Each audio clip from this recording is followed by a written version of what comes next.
everyone, and welcome to our What About Me brackets N, What About Men Engaging Everyone in Diversity, Equity and Inclusion session as part of the Dive In Festival.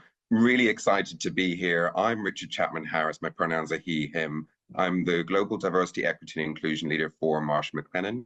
An audio description of me is I'm a white male with brown hair, brown beard with a few gray bits in there here and there as well. And I'm wearing a pink shirt and I'm sat in my living room, which is pretty green.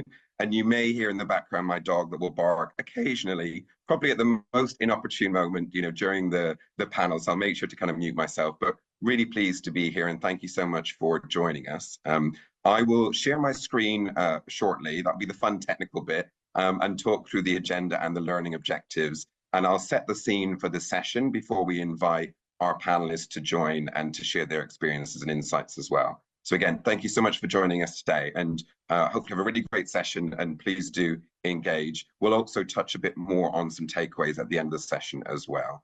So let me share my screen. Hopefully you can see this.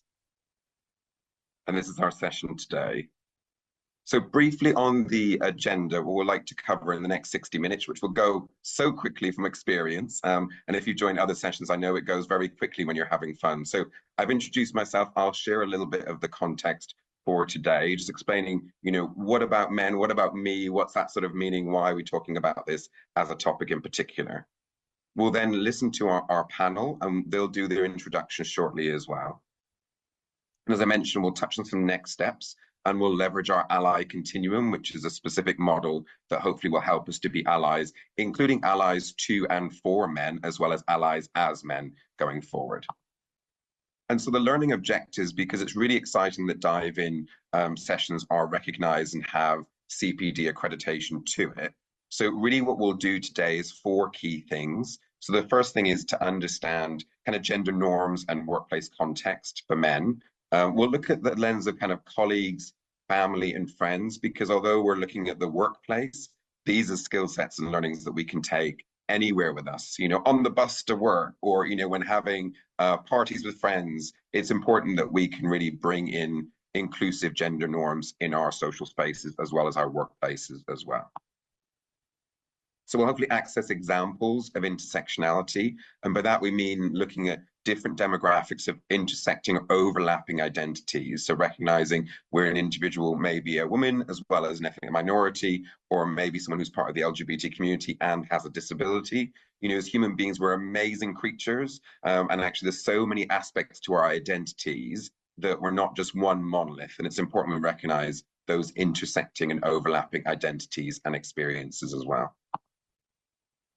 Of course, it's really important as human beings, we like to hear from each other and learn from each other. So again, personal and professional insights from the panelists. And again, huge thank you for joining us. I know Sabrina will talk through and manage the group in a minute. But again, how do we practically engage men and everyone in DEI in particular? And of course, mentioned to identify next steps. So hopefully from today, you'll learn, you'll listen, you'll engage, but also think, well, what am I going to do differently? And that's the action, that's the real kind of takeaway piece that we'd like to focus on and touch on as part of today as well. So a bit of context, and we'll touch on, and we mentioned about men as colleagues in particular, and just kind of outlining why we're focusing on this session. And I've been working in the D&I space for just over 18 years now. It's quite a long time. And I've had specifically clients engage with me and sort of say, well, actually, we see lots of engagement from our colleagues, but we feel there's a demographic who kind of, Richard, look a bit like you, who we'd like to engage more in D&I, and we don't always see them kind of connecting and engaging in this space. And so I think it's important through that lens to look at how do we engage men in DEI, but as part of that, make sure that the language we use doesn't exclude that demographic, even if unintentionally. And I think an important point to highlight here is that we're referring to examples that are based on the gender binary, but that is not with the aim of being exclusionary. And we'll talk through where we have examples of where we can engage non-binary aspects and examples as well.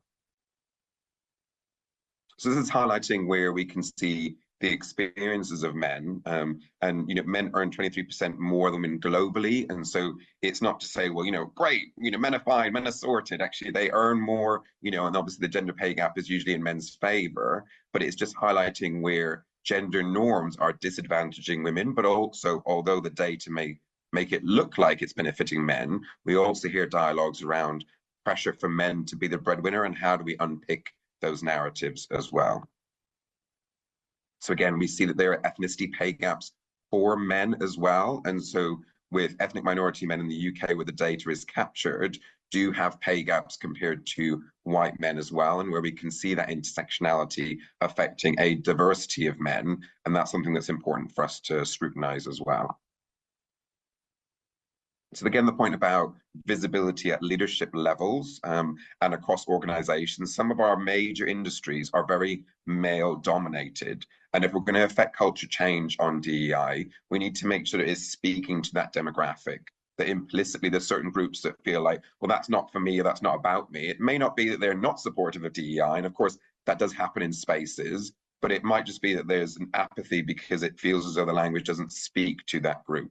And I was doing some numbers, looking up some numbers last night. But again, for our industry, for insurance, again, this does vary depending on where you go in the globe. But actually, we do have more gender balance in our industry compared to other sectors as well.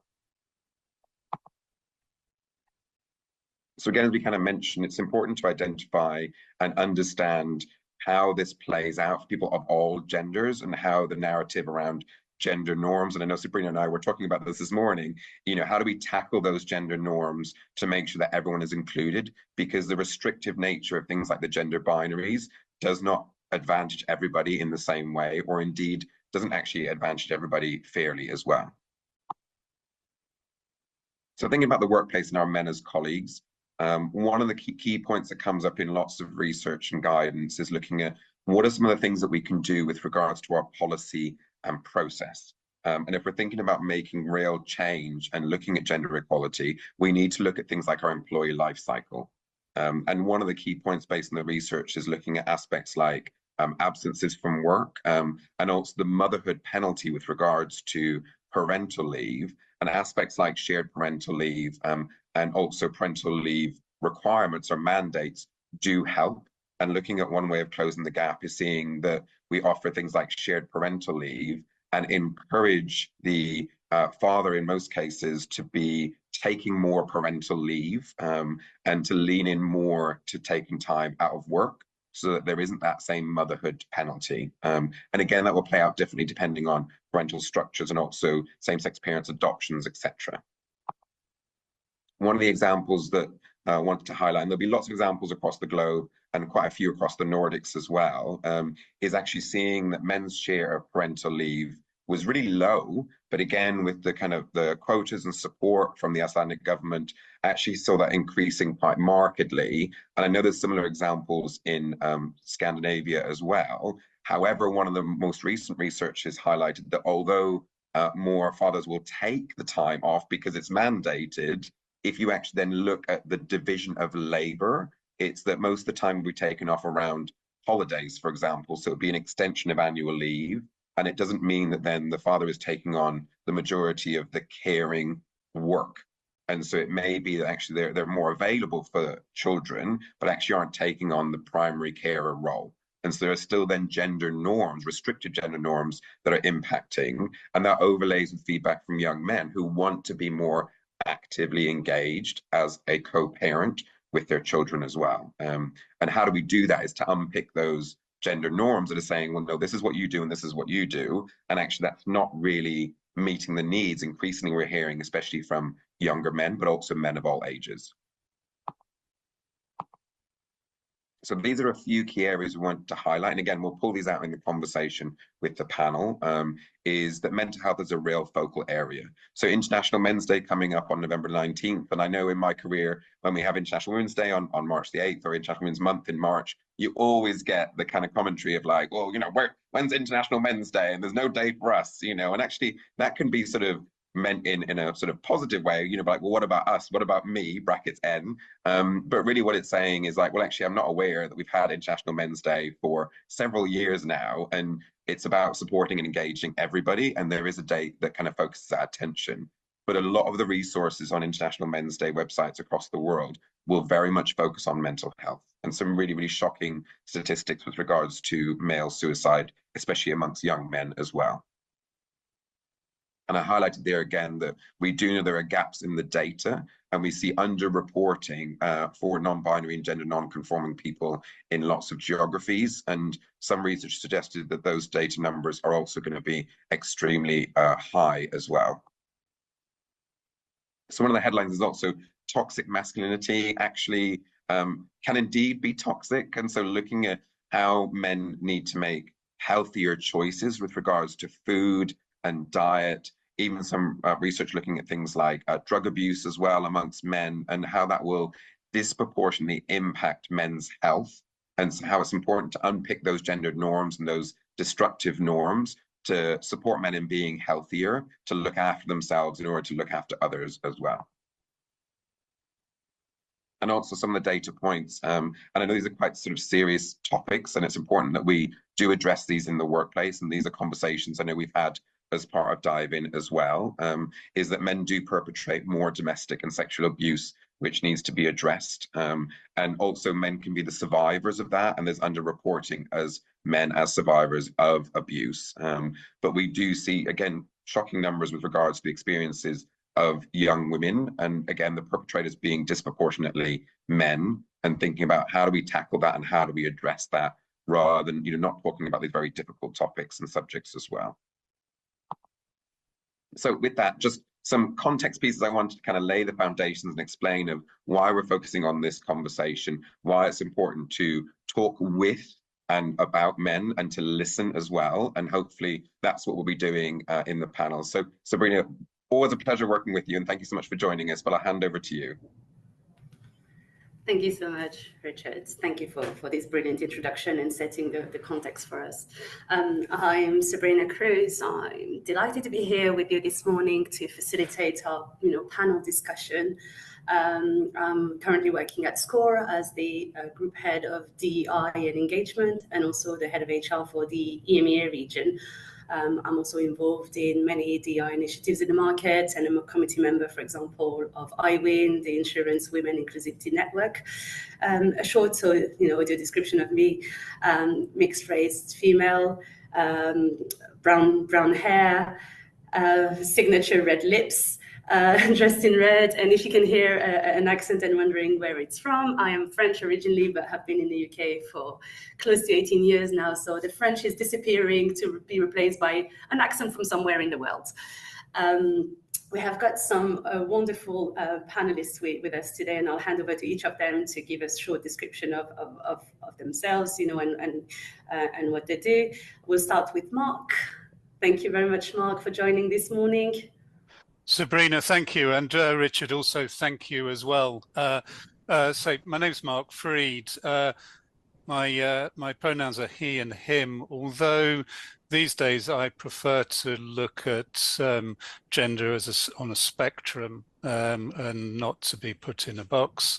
An audio description of myself: I'm a 64-year-old white, grey-haired man. I have a pair of black-rimmed glasses on, a white shirt, and behind me I have some Lego models. You can probably see the Houses of Parliament and some flowers. And indeed, maybe a picture that was painted by a great friend of mine, a fantastic artist from Japan called Tetsuo Aida. Today, I'm managing director of an organization called Men for Inclusion. I've been in this industry, this sector, the D&I sector, for 25 years. Prior to that, I had a career at Credit Suisse. Thank you so much, Mark. Next, we've got on our panel Topsy Ojo. Topsy, thank you so much for introducing yourself. Thank you very much, Sabrina. Thank you, Richard, as well, and good morning to everybody tuning in. We're going to have a fantastic morning. My name's Topsy Ojo. In a former life, I was a professional rugby player at London Irish for 16 years. More recently, a broadcaster working on ITV, TNT, Amazon Prime, and so on and so forth. For the description, I'm a black male, about to turn 40 next year, so very much looking forward to that. No hair, unfortunately, jealous of both Mark and Glyn and everyone else on the panel. Lost my hair a long time ago. Sat here in a black polo shirt, one of my favorites. No background, because you'll just see the state of the garden that I put up all summer long. and haven't got around to tidying up. So pleasure to be here. Looking forward to a fantastic morning with you and talking about this really important subject. Thank you, Topsy. And finally, we've got Glyn with us today as well. Yeah, thanks, Sabrina, and morning, everyone. Great to be here. So, yeah, my name's Glyn Toms. So I am a late 40s white male, joining from Southeast London. I think my picture's been quite kind there because my hair's not quite so black these days and I'm wearing glasses now, so I've got ever deteriorating eyesight. My pronouns are he and him. I currently work for WTW in GB. I'm a member of our Global Phoenix I&D committee, and I'm also one of the co-chairs of our Men as Allies network. Thank you, Glyn.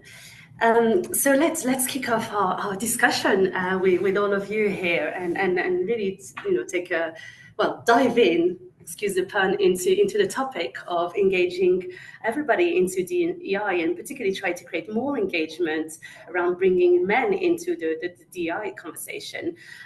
Maybe I'll start with you, Mark, and Richard touched on some key figures, some key context and data points about why sort of making it quite obvious that there is a real business case for men to be engaged in DI and to involve everyone. But can we perhaps talk a little bit more about why it is so important to focus on engaging everyone?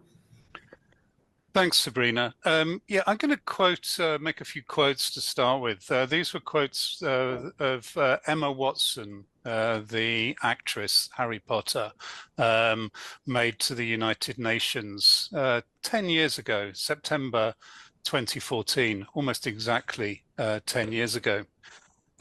She started off by saying, "We will never progress if only half the world are invited or feel welcome."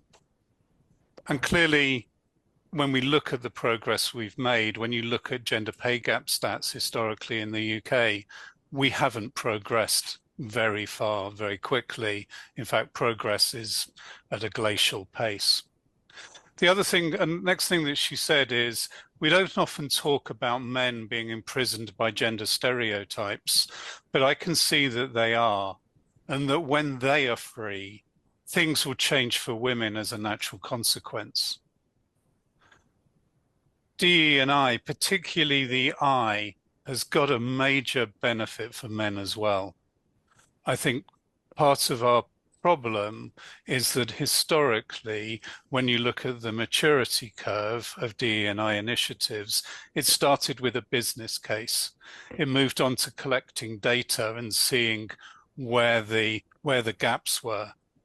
We then recognized we needed more women in the industry, so we went on recruitment drives. We then recognized that if they were going to stay, we needed to change HR policy. We then recognized that if they were going to stay, progress, thrive, and flourish, we needed to support and help them because of our male-dominated culture. So we had allies that supported and helped those women to succeed in the existing culture. But inclusion is the great unlock for everybody. Inclusion is about everybody, yeah, and that's the final step on the journey. And whereas the other steps all focused on characteristics other than straight white men, inclusion is about straight white men as well. It benefits us. It allows us to free ourselves from outdated male stereotypes and enrich our lives as well as everybody else's. Thank you, Mark. And, Glyn, Topsy, how does that resonate with you? What Mark is saying around inclusion becoming the main focal point to actually engage everybody? Yeah, I mean, just to jump in, it's one of those where whenever you try to implement change of sorts, you take some along with you for the journey and others get left behind. And it's actually really important that you don't take your eye off the ball in terms of one group versus the other. I mean, that's a huge thing of why we're here. I think as we'll get into probably a bit later on, certain groups maybe feel they become the priority and others get left behind. Whereas actually, if you look through the whole of DE&I, as Mark just touched on, it is about everybody. It is about all groups. It is about equality and including everybody as a part of that. So the big thing is to not leave anybody behind. I think, if you fully embrace this, it is about everybody benefiting, real positive change so that we can all benefit going forward. So that's kind of a message that needs to be reinforced so people don't feel like they're being left out. I think for me as well, from a gender perspective, it's really, the inclusivity bit's so important, because you've got to sort of avoid it looking like it's one group versus another, because that's just so counterproductive. That clearly men have a massive role to play in this being the majority demographic. And I think it's really important to look at that inclusivity. What are the challenges we've got to address, and how are we going to do that collectively without it just becoming, right, this is a man issue or this is a woman issue. I think it's interesting. Richard, you mentioned at the start that International Men's Day. I still see people roll their eyes a bit when they hear the mention of International Men's Day, that this is a day that's about men. Why do we need a day about men when actually there's a lot of really great issues that are covered as part of International Men's Day. One of the networks I'm involved with at WTW, our Men as Allies network, and if you take the acronym, which is MAN, that could be perceived as, right, this is a network about men, when actually this is about how do we help people become better allies as a whole around gender equity. So I do think that point on inclusivity is really, really important. Yeah. Thank you. Glyn, Sorry. do you think the journey that we've been on of representation, policy, allies, if you like, does, because it's focused on, if we're talking gender, men and women, it actually almost, it's not surprising it creates some gender conflict. It's not surprising when Glyn and myself are probably looked at as being the privileged people on this call, but maybe we don't feel privileged.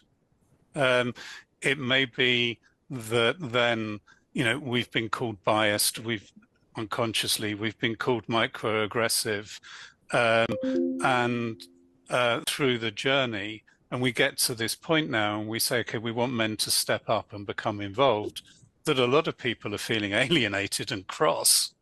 And not wanting to get involved. And I think that's where inclusion, actually, it takes all of those things out and we start to embrace everybody to move forward into the kind of world and workplaces we all want to work in. Absolutely. And to your point, Mark, the role that men have been asked to play today, it was either to change the way they operate or be a sponsor or be the voice of others. But there's a much wider role, right, that men can play into actually being advocate of DNI, not as ally or representative of others to create a springboard for others, but to create a springboard for themselves, right? Yeah. Glyn, perhaps some of the work that you do with your network, you can tell us a bit more about the role that men can play in that discussion. Yeah, absolutely. I think one of your points, Mark, you've got to look at the barriers, right? You've got to try and understand some of the reasons why haven't you got more men at the table initially, but actually for the ones that you've got at the table, how do you help people on that journey? And I think that word journey is really important, because this is a long process, and that journey is going to look, I think, different for different people and different organizations. And I think it's really important to acknowledge that, because when, if I look at what we've been trying to do through our Men as Allies network, which is really focused on the education and awareness piece, through some toolkit sessions we've been done, not a training. I'd resist calling it training, because I just think that's not the right way to explain it. This is about how do we give people the tools to be aware of some of these issues and manage some of the challenges. I feel that's really important, whether that's trying to get more people open or to the table around the discussion, but actually the people you've got to the table, how do you move them from being just sort of awareness to being actually active advocates or active allies? And that is a journey. And I go back to what I said at the start, that can look different for different individuals and different for different organizations. But I think it's really important, because then when you're looking at how can you better support people, you've kind of got to know where people are starting from in the first place. That's my experience anyway. Glyn, on that, do you feel certainly, when we speak to a lot of men who say I'm an ally, and we ask them, okay, what do they do? Using a very simple example of, it's more likely that a woman is going to get interrupted in a meeting. Yeah, and we ask an ally what he does. Is quite often he says he coaches, mentors, and supports that woman to speak up in the meeting. Yeah. Okay. I don't think that gets us as far as recognizing actually that the culture in that meeting and the way the meeting is being run is wrong. Yeah, and actually, there's probably a lot of quiet voices in that room, not just the woman's. And if we change the way the meeting is run, which is in my terms the difference between diversity and inclusion, let's change the way the meeting is run, and it benefits everybody. It also gives us the business case. How do you differentiate? Do you see that differentiate as well? I do, and I think you've got let's say a short and a mid-term, longer term issue there, where the short term, in situations you've got to be comfortable to, address the situation as it happens, however, whatever that looks like. But I think you've also then got to learn from that. And is there sort of a medium to longer term change around culture that needs to happen, or is that just driven by one individual rather than a culture issue? I think you've got to dig into that a bit more. But I think for me, trying to sort of give people the more confidence to be able to do that is a big starting point. I'm quite focused on, these are huge topics, and I think that at times, the statistics you shared, Richard, are really interesting, but at times I think it can feel a bit overwhelming for people. And the more I think you can break it down into like, what are some of the practical day-to-day actions you can take, or that you can ask people to take in that situation of, Mark, you say, someone being talked over in a meeting and feeling confident to sort of call that out a little bit or address that. I think the more we can sort of integrate some of those day-to-day actions that we want people to take, that will start to have an impact over time and start to address some of the sort of medium, longer-term cultural changes, if that makes sense.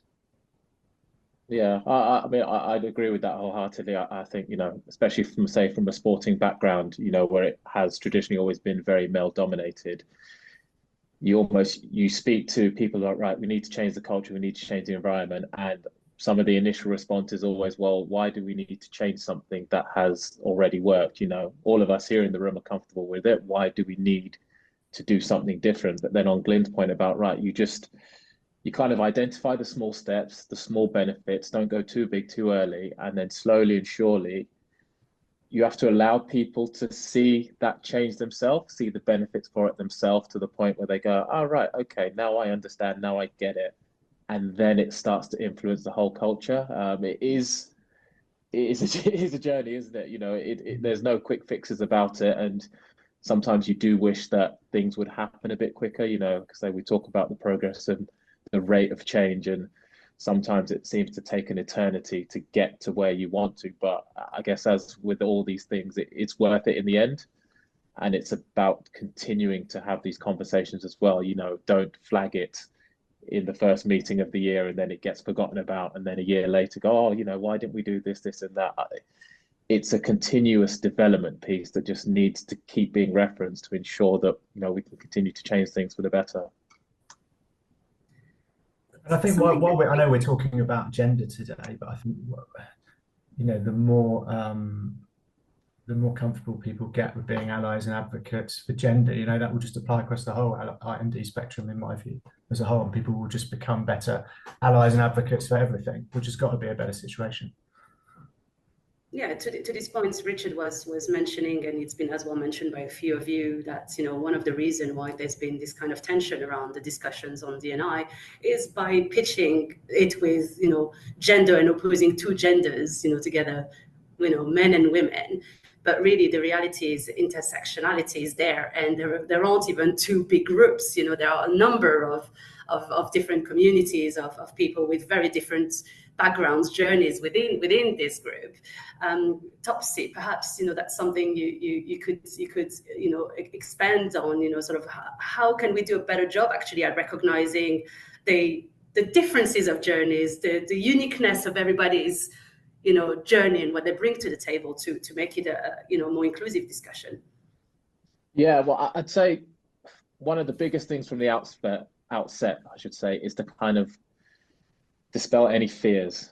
I think, again, when you talk about change, people get scared. When you tell somebody to do something different to what they've always done, they think, well, why should I? This is working. But then actually, if you can get people to look around the room and see what they've got in them, we just look at our panel currently, we've spoken about all our different backgrounds already. Again, from my experience in sport, you get people from all over the world, different sorts of backgrounds, different heritage, different cultures, different religions, and there is no one size fits all when it comes to that. So actually, if from the top of the organization throughout the culture in terms of how things are run and how they're done, if you can have that inclusion piece where everybody feels involved, everybody looks after, it's only going to be to the benefit of the group. So you might need more women in the building because they just see things that the guys can't. The guys are used to how their predecessors did it, both on and off the field.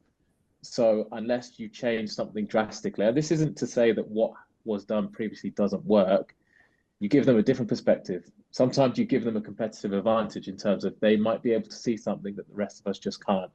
Talking about the different religions and cultures, you get in, for example, say a coach who has a Samoan background, an African background. He just might be able to relate to that group in a way that the others can't. And that's not to say that, let's for instance, our head coach can't, but actually you're managing your people in the best way possible. You're giving them the tools to succeed. You're giving them the tools to feel confident. Actually, you can then start to learn off the different people that you have in the building. So I think, men traditionally, like I say, from a sports point of view, have been in control, have had the power, but it's actually, as sports is a continually progressive development even, you're always thinking about how you get better, how you improve the organization, how you improve what you're doing on the field, how you're improving what you do off the field. So actually nailing this in terms of getting everybody included, in terms of an equal playing field, because like I say, sport is such a diverse world. You are never, ever going to get a group of people who have the same background. So actually, the more you can tailor things to that for both men, women, whoever is in the building, you are going to increase your chances of success. I think that's starting to be proven more and more now. There is still a lot of work to do. Again, I spoke earlier about the rate of change. Are there more women at the top table? No. Are there more people of color at the top table? No, compared to, I guess, people on field. That will continue to change and it will continue to get highlighted. If you look in the women's game, in particular, both rugby, both football, there's still a ton of female players, but not that many male coaches. Sorry, not that many female coaches, I should say. There's still a lot of male coaches in the female game. So they're trying to figure out how do we improve that as well. So there is work to do, but I guess it's important, like you said in the question, to understand that I guess the guys that are there in charge at the minute just start to implement those small steps to say, you know what, just have a look at this. This might work. This might benefit you. This might help change the organization and we can get to a better place around things. Mark, I'm going to turn to you.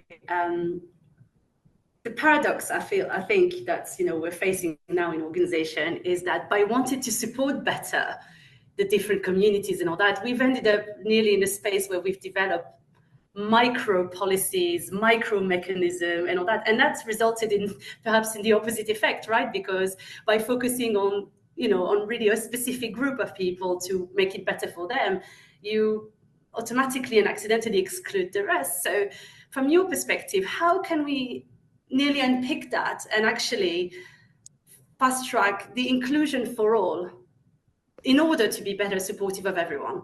Yeah, I think it's a great question, and we're on a kind of an interesting journey here. It's kind of, I guess, if somebody was looking at this screen and not knowing us, they'd look at it and say, there's three white guys, a black guy, and a woman.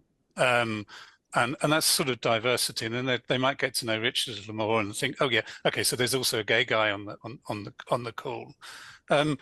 Inclusion and where we want to get to and where we want to get to on the journey is I don't want to be managed, developed. My aspirations are probably different from Glyn's. Yeah, so I want people to know me as Mark and really get to know and understand me. Let's throw away all of those diversity characteristics.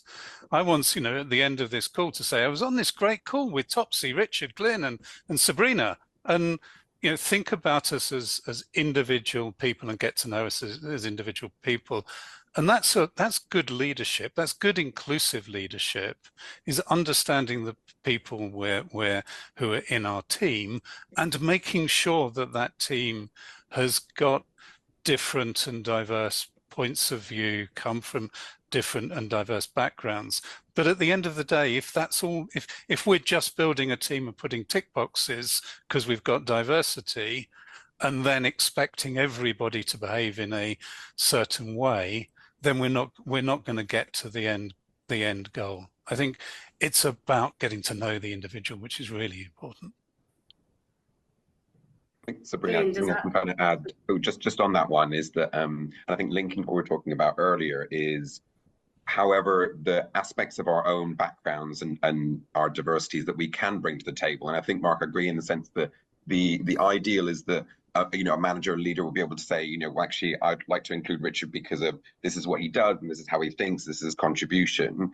But also there's a point which is, if we look at policy and process, to recognize that, my needs may not be the same as Sabrina's, even if we both decide to adopt children, for example. And so, if my husband and I decide to go on that journey, there's barriers that unfortunately we will still experience that, Sabrina may not experience in the same way. But I think the ideal absolutely is that we don't kind of go, right, well, we got one of these and one of these and one of these, therefore we're diverse, yes, but actually, are we inclusive? And again, I think that's an important point. But I do think on the norms piece, there is an opportunity, and probably this links to your point, with regards to having that diversity of team experiences, is where individuals can look at things through a lens that maybe others don't see. And I think sometimes that's the conversation that happens when we talk about engaging men, is when an individual has never experienced that discrimination, has never walked into a space and felt judged, how do you get someone to empathize with that? And it's not to then say, well, you don't know what it feels like and you can never understand, because that's very exclusionary.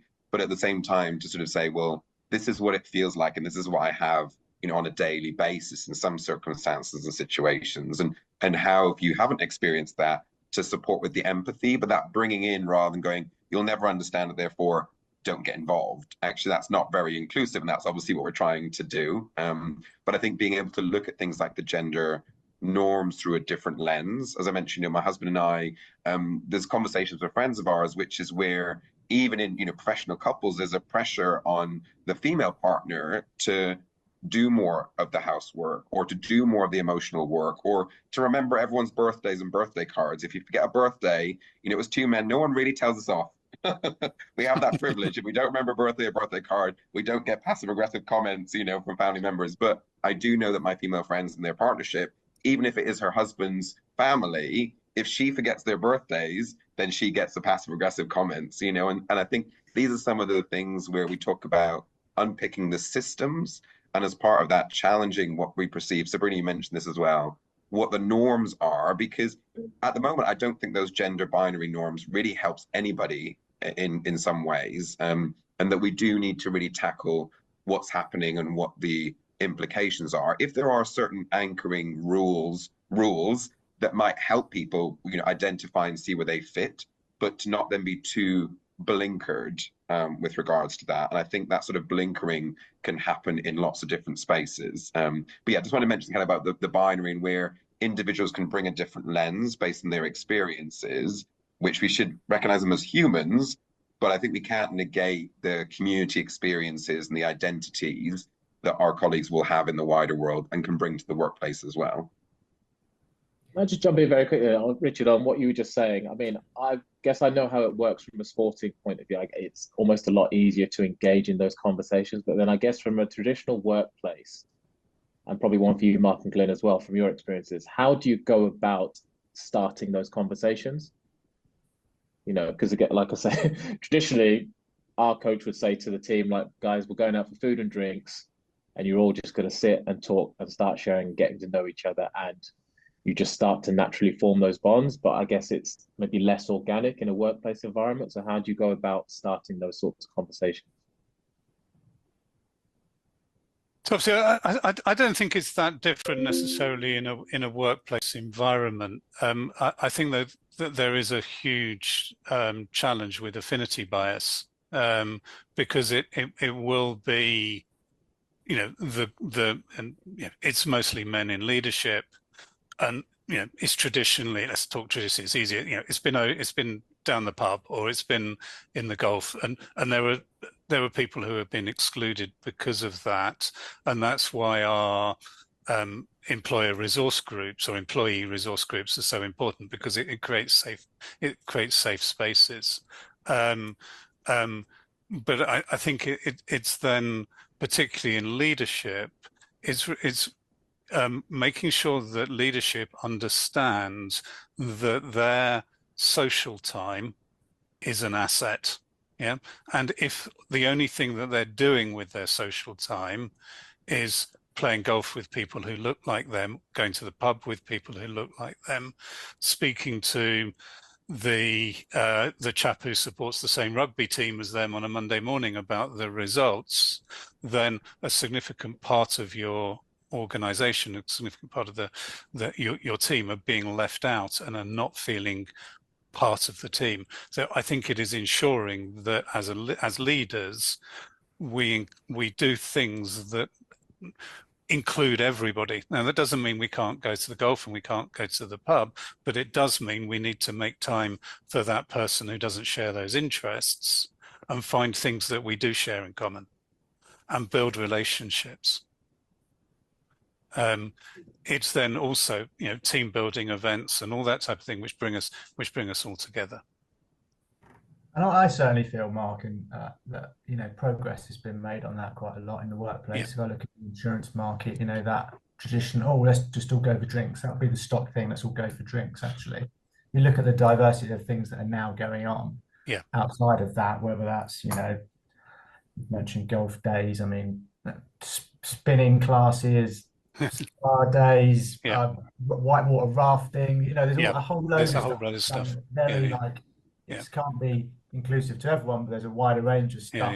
You then go and meet people actually where, oh, I didn't know you were into cycling as well, whereas before you might never have had those sort of connections. So I do think progress is being made on some of those areas, which is important.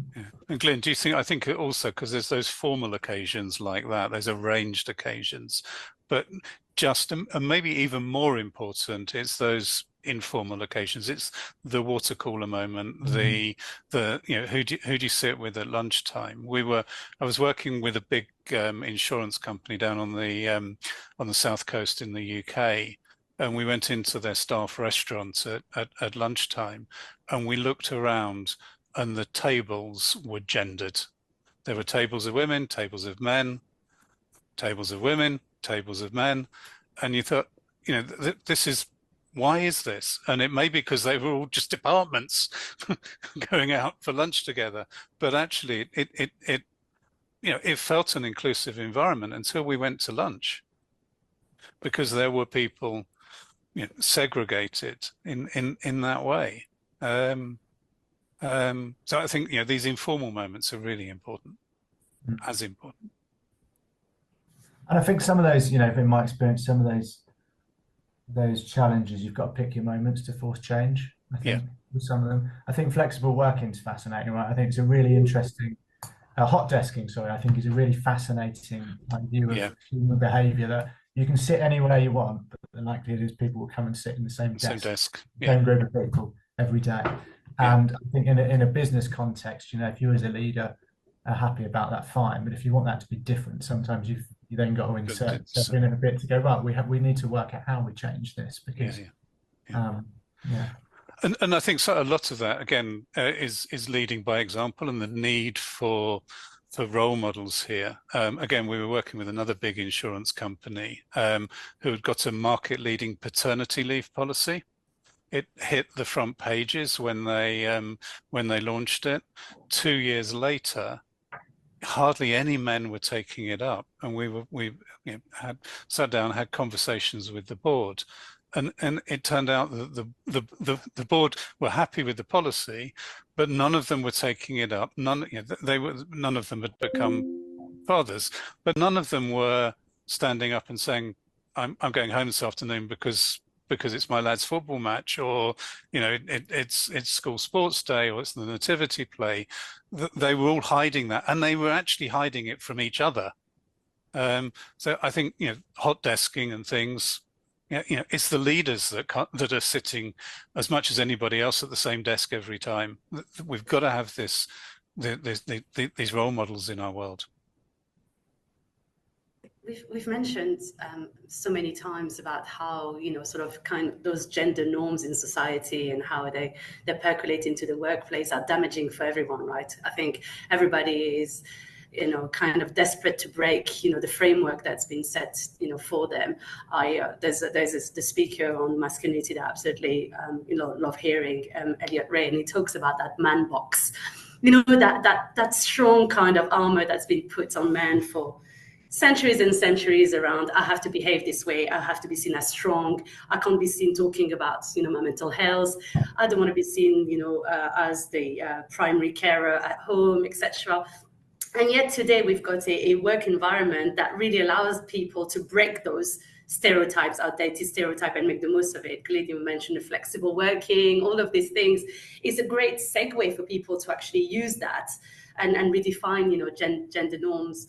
Topsy, I know you're a proud father. That's something that we discussed, when we first met and all that. So, beyond that, like, what are the other opportunities that you see today to redefine those gender norms? Sports is a massive area where I guess masculinity has fitted, for a long time, some stereotypes. Do you see progress, and where else can we push the boundaries?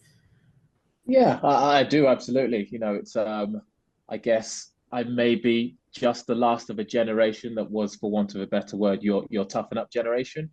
We didn't talk about mental health, talking about paternity leave. I just remember when my first was born, he was born on a Saturday. I was back at training on the Monday, and that's not, I didn't know if there was a paternity policy. I didn't look to ask, but, I probably looked at what happened previously, and guys were just there the next day, so there wasn't a thing of, right, you've had a child. I know your wife's had the child, but, you'd go and take 2 weeks off. You just had to be back at training. That just seemed to be the norm. Whereas I think now players are definitely speaking up more, and that's a big one as well. I think one of the biggest change in recent years has been player voice. I guess they understand that without players, there's no game. And actually they are central to that. So them speaking up about paternity leave and saying, yes, I know my wife's the one that maybe has delivered the baby, or, whether you've adopted or whatever it is, but I am also entitled to spend those early moments with my child. And actually, in terms of flexible working as well, I think clubs and teams are much better in saying, you know what, it's his first football game. I really, really want to be there. Go. Go and enjoy those moments, because you don't get them back. You don't get them back. They happen once and then they're gone, and you don't get a chance to live that again. So I think organizations are starting to understand a bit more where they need to be flexible, where things have changed. Mental health is another huge one. Again, my generation, mental health was a sign of weakness. For men, you think, oh no, what do you mean mental health? What do you mean you're struggling? Get on with it, crack on, toughen up, that sort of generation. Whereas now, yes, sport is a tough world, and you do have to be tough both physically and mentally to survive in it, but there's a balance. There's a balance between pushing through and being resilient versus actually, I am struggling mentally with what's going on, and being able to talk about that openly. Again, you need the right environment within your culture to be able to do that, and for it to be taken seriously, and to understand where the balance is. I think, again, if you get that right, it's only going to empower the people that are within your organization. So, I mean, there's progress is definitely being made along those. I think men are starting to feel more that they can, I guess, be themselves. Not that this is how I have to be because this is the norm. Actually, I can be me. When I'm great, I'm great. When I'm not, I'm not. And that's okay. I'm allowed to do that. And I think that's going to be a continual journey. Everything that we're talking about is continuous. It's going to keep on. But the fact that there has been progress, say, over the last decade, is definitely very encouraging. So you talk about progress there. I have a lot of conversations with my 90-year-old mother, and she talks really passionately about how women's lives have changed in the last 60 years. The day she got married, she lost her job because her employment contract with a financial services firm had a marriage bar clause in it. They didn't employ married women. Society's expectations of her were that she'd be a stay-at-home mother, that should be obedient and supportive and domestic and all of these things. And she wonders at how actually women have freed themselves from the apron strings that used to attach them to the kitchen sink, if you like. But hey, men, we're competitive, okay? I look at my dad's life and compare that to mine and my son's, and not much has changed, compared with women. Women are now, they're tops of industry, they're top sports people. They're in every aspect of our lives. They go to space. They invent vaccines, things that my mother could only ever dream of. We've moved forward. Women have taken a huge step forward. I would say to the competitive men on this call and listening into this call, our lives haven't changed much compared with my father's. Yeah, my father wasn't allowed into the maternity ward or into the hospital when I was born because men didn't go there. It wasn't a place for men. I was one of the first generations that was there at my children's birth, but I was back at work the next day. I begged for a couple of days off, actually. Today we've got paternity leave. Some of my friends, 60-year-old friends who are just becoming grandfathers are talking passionately about how they've changed their first ever nappy on a grandchild.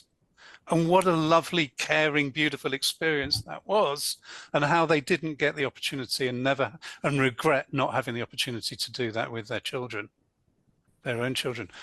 The world has changed, but men are holding themselves back by, quite frankly, complying with these outdated stereotypes that are mostly associated with the 1950s, frankly, with my dad's life. And we can free ourselves. We can get opportunity, choice, freedom, better health outcomes, be the type of fathers, the type of husbands, the type of leaders, work in the type of cultures and environments that we want to work in if we free ourselves from these restrictive male stereotypes.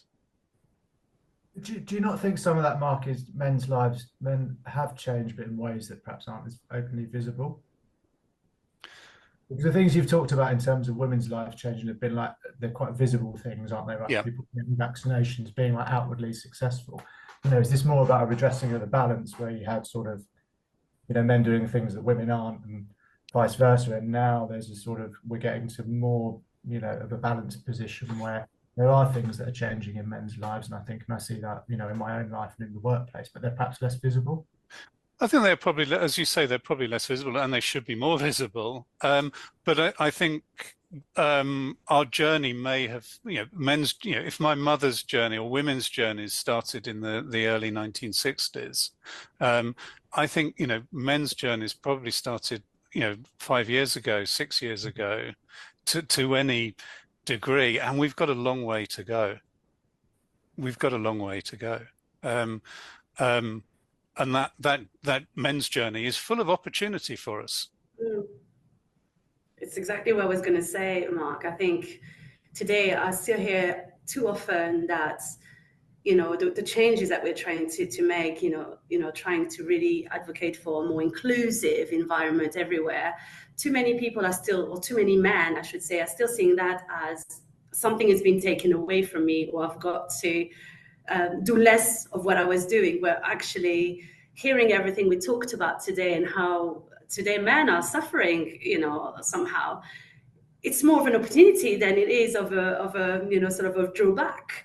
So that shift in seeing DEI as an opportunity is not fully there yet, and that's perhaps what needs to be achieved through the conversations that we're having, through the network groups, etc.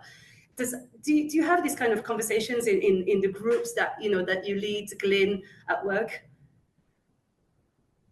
Yeah, we do. I mean, there's a few things. I think one of the things that Mark mentioned, which I think is so important, is role modeling in the workplace. Well, actually in life, but definitely in the workplace. I think role modeling behaviors. If you're talking about some of the changes, Mark, that we want to see, and how do you accelerate those? You know, that role modeling piece is really vital in my view. And it's not necessarily about having an individual who's a role model for everything. It's about a behavior that you want to role model. I mean, I've had a great example in my career where I was fortunate enough to attend a presentation with the board of a big UK PLC that everyone would know, and I was very much on the periphery. And the CEO of this company, one thing he did, which I really took away, was when he got to the end of it, he went around the whole room of everyone in that room to ask, has anyone got anything to add or anything insightful? And just that type of behavior, I thought, right, that's a behavior I'd really want to role model. So I do think that role modeling of behaviors is really important. The other thing I think I'm always conscious of as well is normalizing some of these conversations. You know, I can't remember who it said, what it said about leaving to go and watch your son's football match. You know, letting people know you're doing that and normalizing those conversations, I do think is really important if you want to sort of get change and accelerate change a little bit. And I still don't feel that perhaps happens enough. Yeah.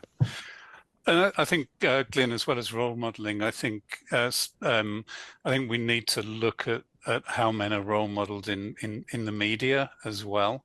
I've been doing an exercise recently of just looking at how men are portrayed, and you know, we're either superheroes, you know, or we're the bad guys, and there's very few instances in the media, television, where actually there's just ordinary men getting on with their ordinary lives and enjoying them and celebrating them. And I think, you know, part of the journey that women went on was having these amazing role models breaking barriers for them. Now, in our world, that's a little bit more mundane, but actually sort of, you know, celebrating normal, everyday men enjoying the opportunities and choice that being a man now gets them is really, really important. And we need more of it. And Sabrina, I wonder if that kind of links into some of the kind of practical points that we've touched on about, you know, how organizations can role model a diversity of individuals, and even thinking about things like a diversity calendar. You know, there are heritage months. October is Black History Month, for example, and as part of that is making sure that we're profiling a diversity of Black men in particular as part of that month, so that people realize that, you know, as a demographic, there is huge diversity within and across that community. And that also helps with regards to the stigma that we know, again, specific ethnic minority male communities will experience. And so when we're looking at things like our efforts earlier in the year around Ramadan, is the experiences of young Muslim men as well, in order to kind of showcase an underrepresented group in the organization, but also to dispel some perceptions about, you know, Ramadan fasting, etc., and what the experiences are for, you know, especially young Muslim men in places like the UK, being mindful of things like the riots recently as well. And so I think that's an important point for us to look at. How do we bake this in? I think, Mark, we all mentioned in Topsy as well, how do you just make things more inclusive? And what are the things that we can do which actually helps everybody? Well, we might see it initially through the lens of gender equality. We might see it through religious inclusion, but actually it's really helpful for everybody to see that diversity, so that we do start to unpick the fabric of bias that's been woven in our minds, where we think that a man has to be like this and it has to behave like this. And if anything sort of starts to, you know, shake that box, Sabrina, to your example, people become very angry. And almost anything that's left is sort of anger, because what they're used to, what's the norm, what they were told was right, is starting to be unpicked. But actually, that's not necessarily a bad thing. However, we have the fight or flight response as humans, don't we? Which is like, this is new, I'm not happy about it. You either withdraw and go, you know what, this D&I stuff, somebody else can do it. Or you go, oh, I disagree with that, and it's now going to affect me. What about my opportunities? And I think rather than looking at it through that binary, how can we be more inclusive and lean into some of those changes without being fearful of it, maybe? But I think, yeah, looking at how do we weave that into our processes, I think is an important kind of next step as well. I think just to pick up on a comment you made there, Richard, the sort of leaning into it, I think you've got to be prepared to make mistakes as well. You know, with any change, there's going to come a bit of pain. I'd imagine Topsy in a sporting context, you try things right, they work, they don't work. If they don't work, you've got to learn from them. But I do think, it's quite an important point for everyone who's sort of nervous about getting involved or having some of these conversations or whatever it is. You've got to be open to making mistakes, but more importantly, learning from them.